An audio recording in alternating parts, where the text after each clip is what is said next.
Let's learn how to generate electricity from a potato.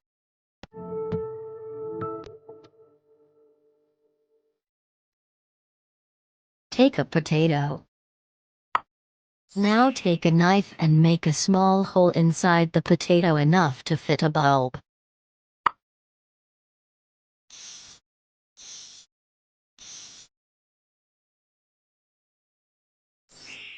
Take two magnets and place on each side of potato.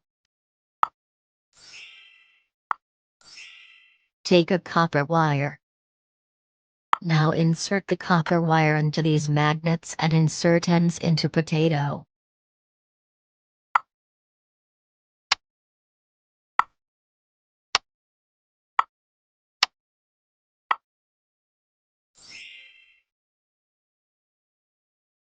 Repeat it.